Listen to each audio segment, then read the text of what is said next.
My name is Ashley Bennett. I'm 29 years old. And the night I quietly walked away from the man I thought I would marry became the night I finally learned that love and self-respect are not the same thing. For a long time, I thought they were.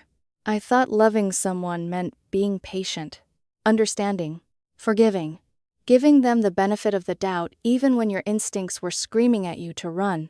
Looking back now, I realize my instincts had been warning me for months. I just didn't want to listen. I met Ethan Parker 3 years earlier at a friend's wedding. He was charming in that effortless way some people are. The kind of man who could make an entire room laugh without seeming like he was trying. We spent most of the reception talking. By the end of the night, he had my phone number. By the end of the month, we were inseparable. 18 months later, we moved in together. I genuinely believed I had found my future. My friends loved him. My family loved him. Even my older sister, Rachel, who distrusted almost every man she met, admitted Ethan seemed different.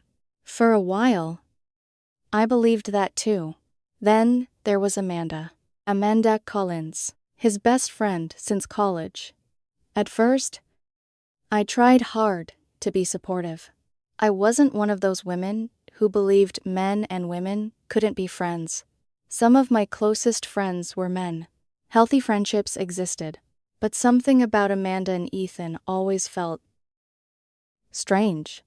Not because of anything obvious, because of everything subtle. Amanda texted him constantly. Morning, afternoon, late at night, inside jokes I didn't understand. References to memories that always seemed to exclude me. She showed up at our apartment without warning, sometimes carrying takeout, sometimes carrying wine, sometimes for no reason at all. And every time she appeared, Ethan lit up in a way I rarely saw. When I walked into a room, I hated noticing it. I hated how jealous it made me feel. So I told myself I was imagining things. You're being insecure. You're overthinking. You're lucky to have someone who loves you. That's what I kept repeating. The lies we tell ourselves are usually the hardest ones to recognize. The breaking point came 2 months before everything collapsed. I had a meeting canceled, unexpectedly. I decided to surprise Ethan. Maybe we'd have lunch together. Maybe we'd spend a few unexpected hours together before I returned to work. I remember smiling as I unlocked the apartment door. That smile disappeared the moment I stepped inside. Ethan and Amanda were sitting on our couch. The television glowed softly in the darkened living room. Amanda's head rested against his shoulder. His arm was wrapped around her, not casually, comfortably, intimately. The kind of physical closeness that belongs to people who don't need permission anymore. The moment they saw me, both of them jumped apart, too quickly, too guiltily, and in that instant, something inside me went cold.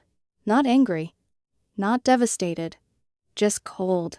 The way you feel when a suspicion you've carried for months suddenly becomes real. Oh, I said quietly. Neither of them answered immediately. Amanda looked away. Ethan stood up. Ashley, it's not what it looks like.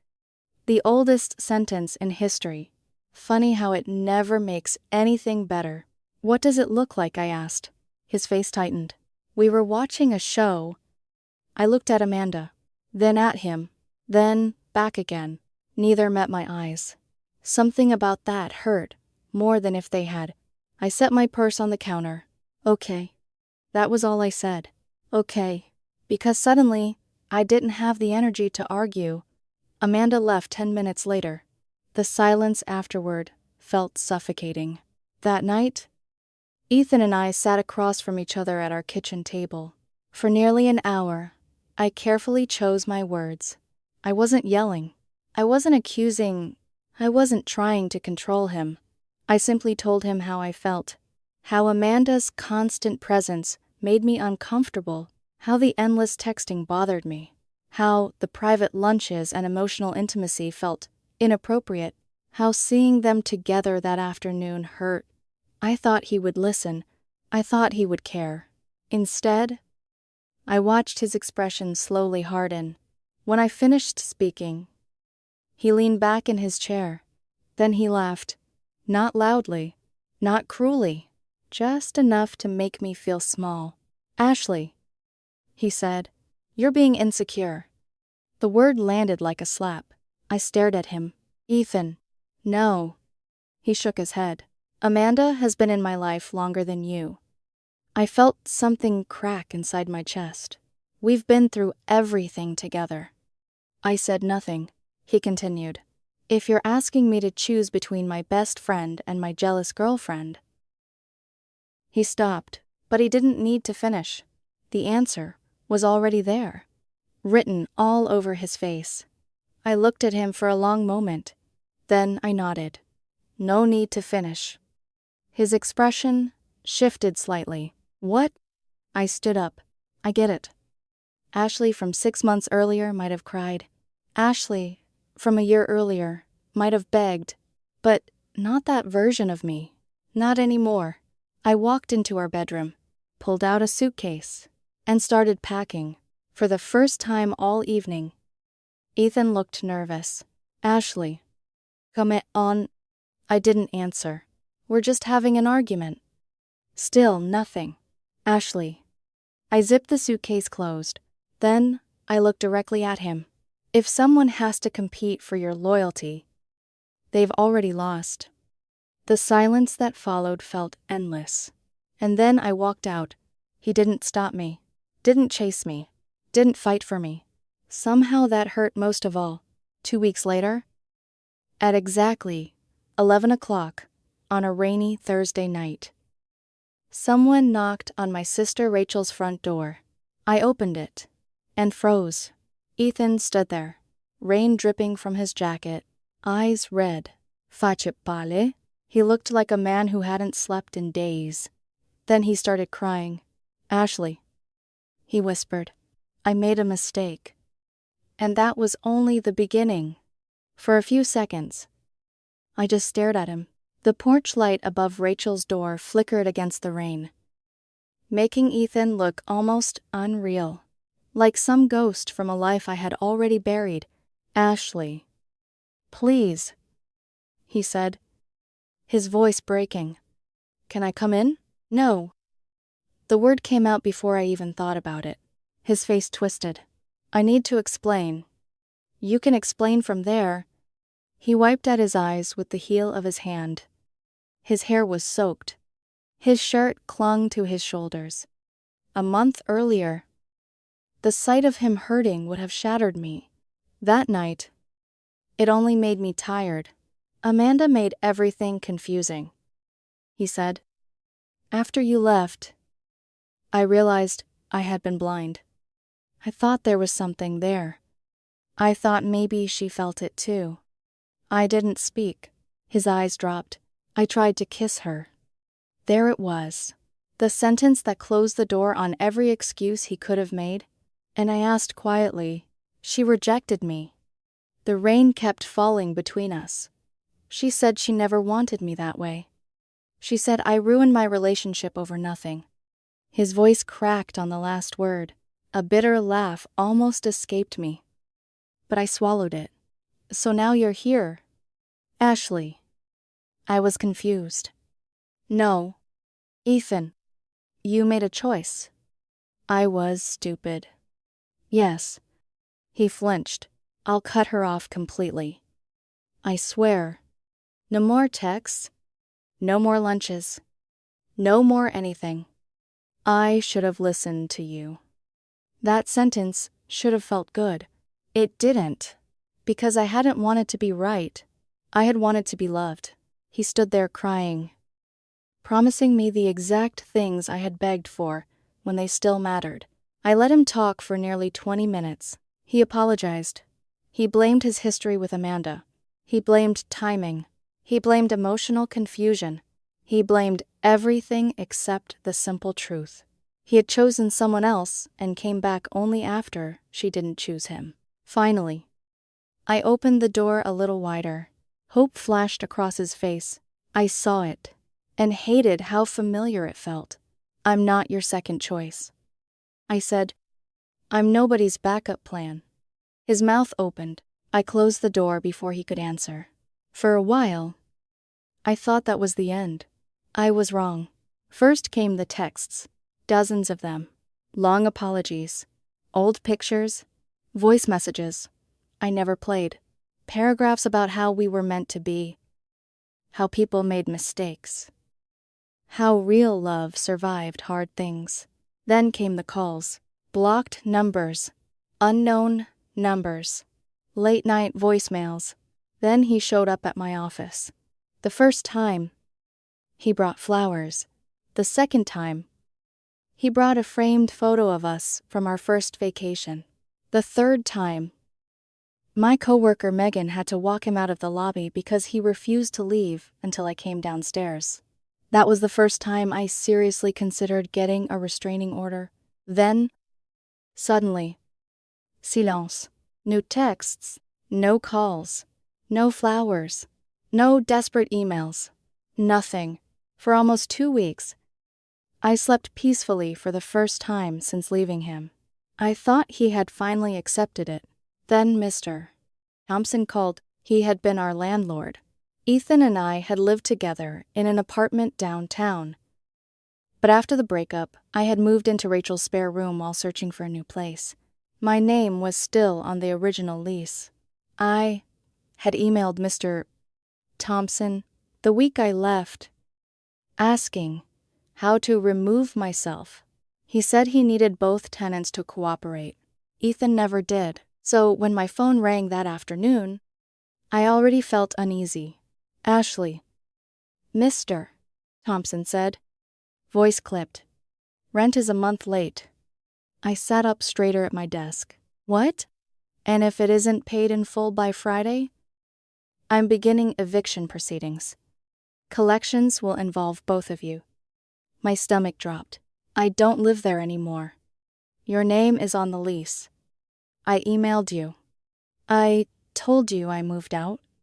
There was a pause. Yes. And Ethan told me the two of you were working through a personal matter. My hand tightened around the phone. He said you were staying with family temporarily. Cooling off. He implied removing your name during an emotional situation might create legal complications. For a moment, I couldn't speak.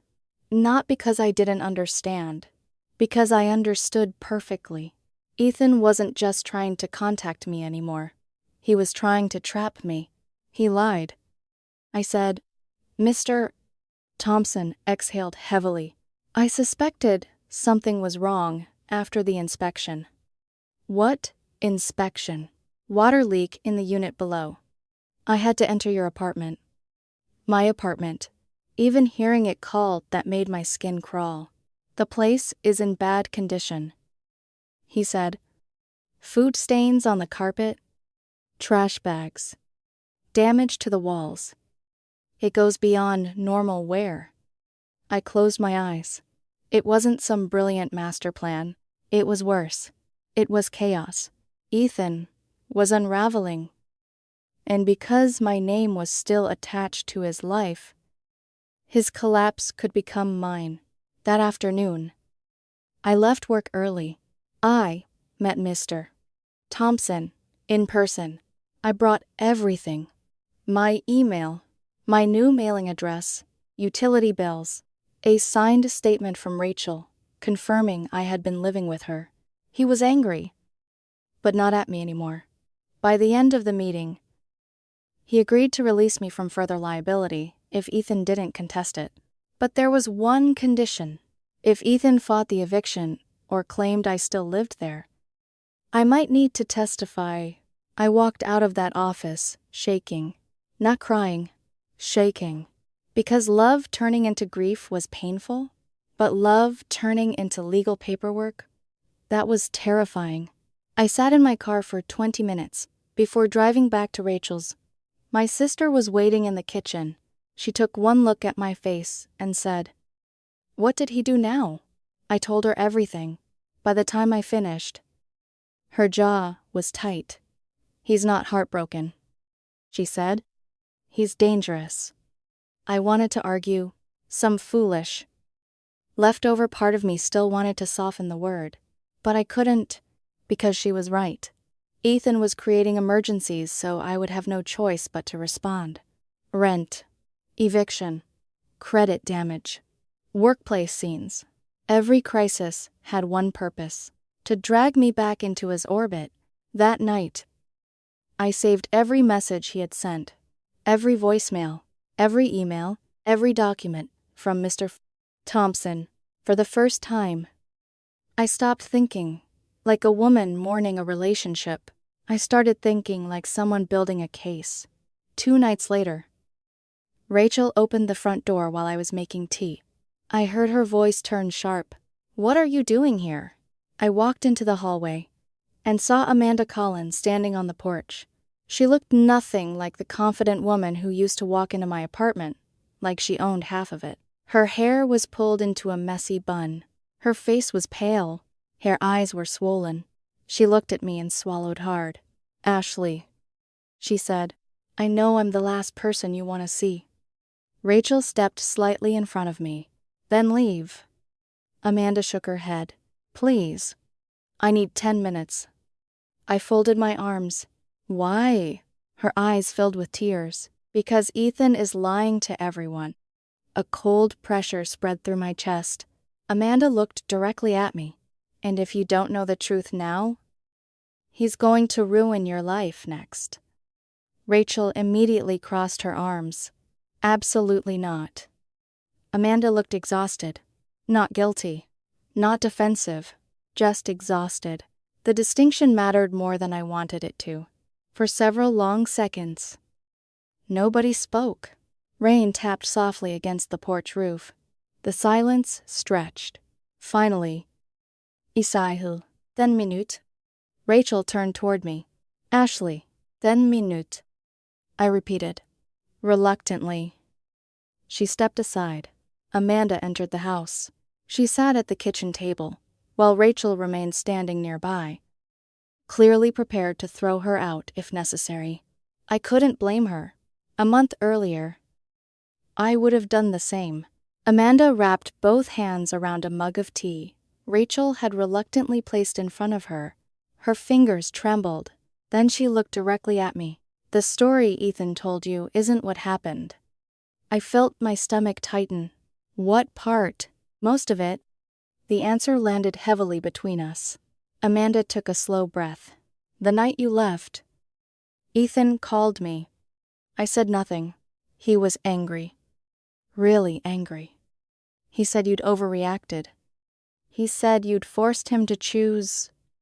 A bitter laugh escaped me. Interesting version of events. I know. Amanda looked down briefly.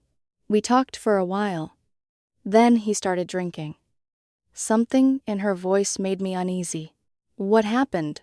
He told me he'd always wondered if there could be something more between us. The room went completely silent. Rachel stopped moving.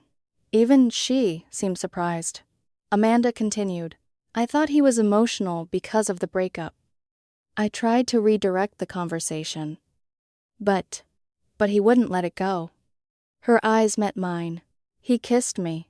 For a moment, all I could hear was the refrigerator humming behind us. What? He kissed me. Amanda's voice cracked. I pushed him away immediately. The cold sensation from the porch returned. Only stronger. Ethan had stood in the rain outside Rachel's house crying about Amanda rejecting him. He had made it sound as if he had simply misread signals. A tragic misunderstanding. Now, that version was beginning to crumble. "What did you say?" I asked. "I told him he was making a terrible mistake." Amanda swallowed hard. "I told him he loved you." I stared at her. Part of me wanted to reject every word she said, but another part remembered the look on Ethan's face when I packed my suitcase. Not regret, relief, at least initially. Until Amanda rejected him. "What happened after that?" Rachel asked. Amanda laughed bitterly.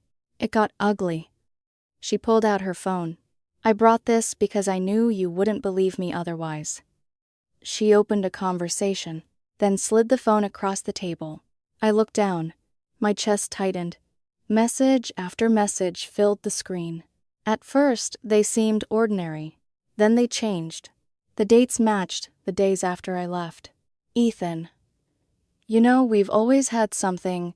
Ethan. You're just scared. Ethan Ashley never understood me like you do. Ethan. Maybe this was supposed to happen. The further I scrolled, the worse it became. Amanda's replies remained consistent, firm, uncomfortable, trying to shut the conversation down. Then came the messages, after repeated rejection. Those were darker. Ethan, you knew how I felt. Ethan, you let me believe there was a chance. Ethan, you ruined everything. Ethan, I gave up my relationship because of you. I stared at the screen. My hands suddenly felt numb. Not because Amanda was innocent. She wasn't. The emotional closeness between them had been inappropriate. But because the story was completely different from what Ethan had told me, Amanda looked away. I should have created boundaries years ago. Rachel nodded. That's true. I know. Amanda didn't argue. I enjoyed being important to him. I liked being his favorite person when things went wrong. I liked the attention. At least she was honest. More honest than Ethan had been, but I never wanted a relationship with him. She rubbed her forehead. And now he's trying to destroy me because I said no. My pulse quickened. What do you mean? Amanda gave a humorless laugh.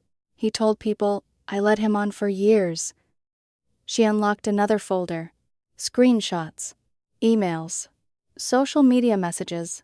The evidence was overwhelming.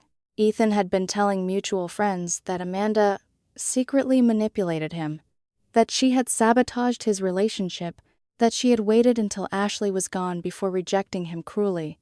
He was painting himself as the victim. Again. The pattern was becoming impossible to ignore. What does this have to do with me? I asked quietly. Amanda hesitated. Then her expression darkened. Because he's telling a different story about you. My stomach dropped.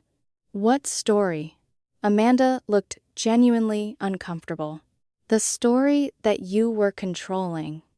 I felt something tighten in my chest. Excuse me. He says you isolated him. Rachel laughed sharply.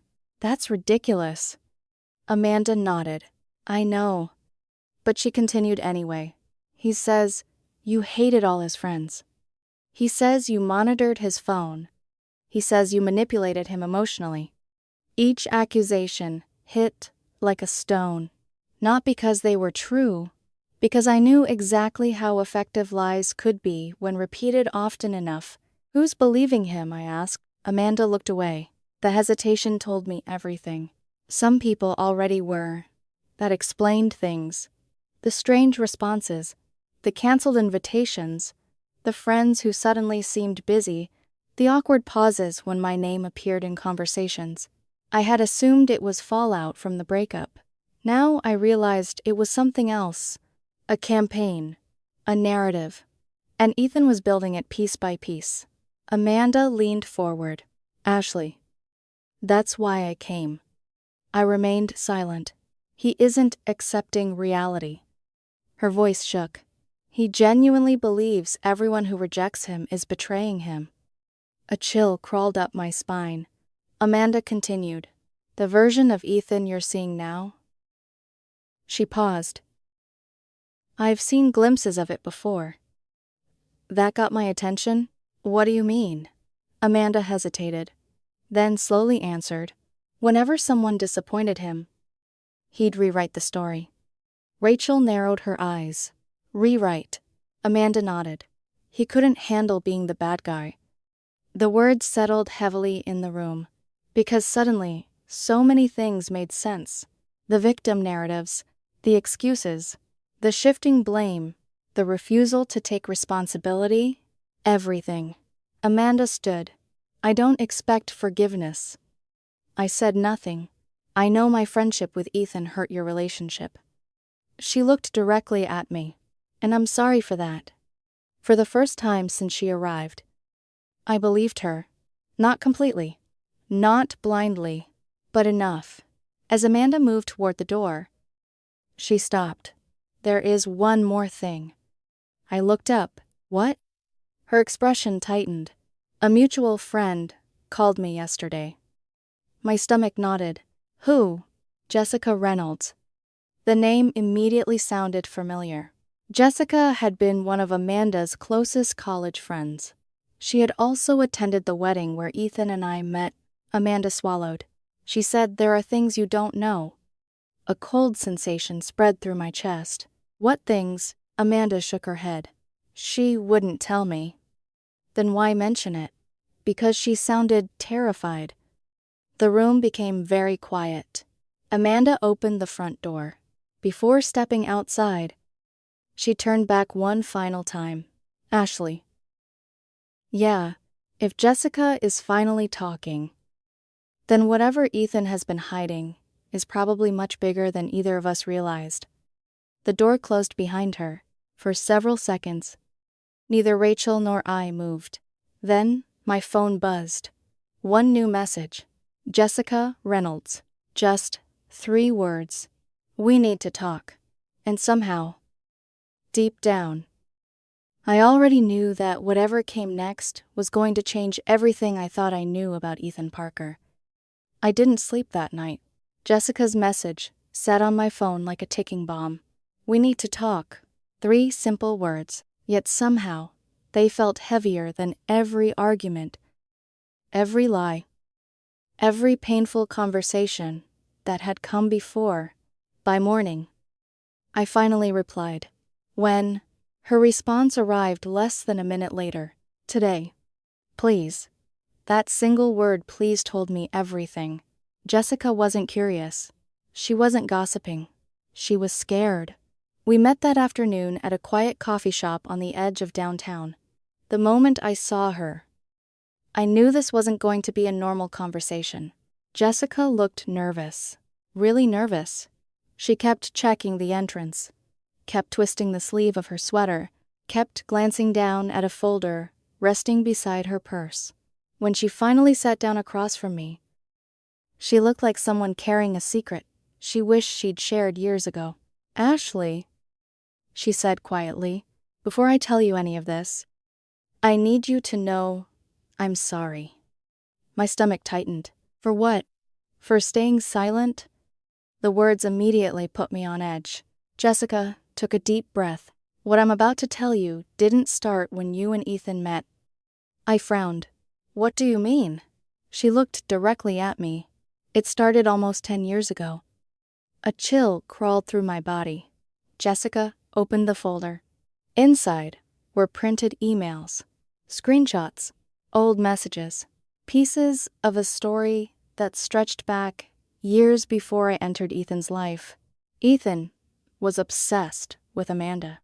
The sentence landed like a hammer. I stared at her. "What?" Jessica nodded slowly. "Not a crush. Not admiration. Not friendship. An obsession." My pulse quickened. She slid the first email toward me. It was dated nearly 3 years before Ethan and I met. I read silently, then read it again and again. The email had been sent by Ethan to Jessica during a late-night conversation. In it, he talked about Amanda, about how she didn't realize they belonged together, about how every man she dated was temporary, about how, eventually, she would understand that he was the one who had always been there. My stomach dropped. The language felt disturbingly familiar. Not romantic, possessive, certain, as if Amanda's future was something he believed he owned. Jessica watched me carefully. "There are dozens more." My hands felt cold. Why didn't anyone tell me? Her expression filled with regret, because most of us thought it was harmless. She laughed bitterly. Then years passed. More emails, more messages, more evidence. The pattern became impossible to ignore. Whenever Amanda entered a relationship, Ethan found reasons to dislike the boyfriend. Whenever Amanda broke up with someone, Ethan treated it like a victory. Whenever she moved on, he became frustrated. He never openly crossed the line, never openly confessed, never openly pursued her. Instead, he lingered, waiting, convinced that eventually she would realize they belonged together. Then I arrived, and for a while, Amanda's attention shifted elsewhere. Jessica pointed to another email. This one was dated shortly after Ethan and I started dating. I felt sick as I read it. Ethan described me as perfect on paper, pretty, kind, easy to be around. Then came the line that made my stomach twist. Maybe being with Ashley will finally help me move on from Amanda. I stared at the page. Suddenly, every memory felt different. Every anniversary, every vacation, every promise. Had I ever really been his first choice? Or had I simply been the person standing closest when he couldn't have Amanda? Jessica quietly answered the question I couldn't bring myself to ask. I think he cared about you. Tears burned behind my eyes. But I don't think he was ever completely over her. The silence between us stretched. For the first time, I understood something that had haunted me for months. The couch incident, the ultimatum, the kiss, the obsession, none of it had begun with me. I had simply been caught in the middle of a story that started long before I arrived. Jessica slid one final document across the table. This is the part you really need to see. It was a screenshot, a blog post, anonymous, but unmistakably Ethan's. My heart pounded as I read. The post described a woman who couldn't appreciate a loyal man, a woman who kept choosing the wrong people, a woman destined to realize her mistake. The details were vague, but not vague enough. It was Amanda. The post had been written nearly 5 years earlier. 5 years. The realization hit me like a wave. Amanda hadn't destroyed my relationship. Neither had I. The relationship had been broken before it ever began. Because Ethan had never fully left that fantasy behind, Jessica wasn't finished. There are more posts. There were dozens. Some anonymous. Some hidden behind usernames. Some buried in forgotten forums. Together they painted a picture of a man constantly rewriting reality whenever it didn't match what he wanted. The same behavior Amanda described. The same behavior I experienced. The same behavior that had turned rejection into revenge. I spent the next week quietly gathering everything. The lease documents, the landlord statements, the messages Ethan sent after the breakup, Amanda's screenshots, Jessica's emails, the blog posts. The timeline practically built itself. I didn't post anything publicly. I didn't start a social media war. I didn't seek revenge. Instead, I created a single document. Calm, factual, organized. Every event, every date, every piece of evidence. Then, I emailed it to a small group of mutual friends. The people who deserved the truth. Nothing more, nothing less. The fallout wasn't dramatic. No screaming matches. No viral posts. No public humiliation. Just silence. Then questions. Then apologies. One friend called first. Another 2 days later. Then another. Slowly. Ethan's story began falling apart. People compared notes, compared timelines, compared evidence. The contradictions became impossible to ignore. Amanda's reputation recovered first. Not completely, but enough. People realized she had crossed boundaries without being the villain Ethan described. Then came the truth about me. The controlling girlfriend narrative collapsed almost immediately. Too many people knew me. Too many people recognized how absurd it was. By the end of the month, most of the people who had distanced themselves had quietly returned. As for Ethan, the consequences arrived slowly. The eviction moved forward. Several friendships ended. People stopped accepting his version of events without question. And for the first time in years, nobody was willing to participate in his rewritten reality. The last thing I heard was that he eventually moved back in with his parents several states away. After that, the updates stopped. Honestly, I preferred it that way, because by then, My life was moving forward. I found a beautiful apartment downtown, got promoted at work, started sleeping through the night again, started laughing again, started trusting myself again. Months later, I met someone new. A man named Daniel. Kent. Patient. Emotionally mature. The first time he mentioned his best friend, I braced myself. Then he showed me a picture. A golden retriever named Winston. I laughed so hard I nearly spilled my coffee. And for the first time in a long time, the laughter didn't hurt. Looking back now, there's one thought that still occasionally sneaks into my mind. Could I have handled that first conversation differently? Could I have said the perfect thing? Found the perfect words? Saved the relationship? The answer is no. That's the trap. The trap is believing someone else's choices are your responsibility. Ethan chose Amanda. Ethan chose obsession. Ethan chose manipulation. Ethan chose lies. I simply chose to walk away. And when he tried to drag me back into the fire, I chose not to burn with him. That's the lesson I carry now. Sometimes, the strongest thing you can do isn't fighting harder. Sometimes it's leaving. Sometimes it's protecting your peace. Sometimes it's quietly telling the truth and refusing to participate in someone else's fantasy. Because when people show you who they are, believe them. I should have believed Ethan the night he gave me that ultimatum. But eventually, I did. And that decision changed my life.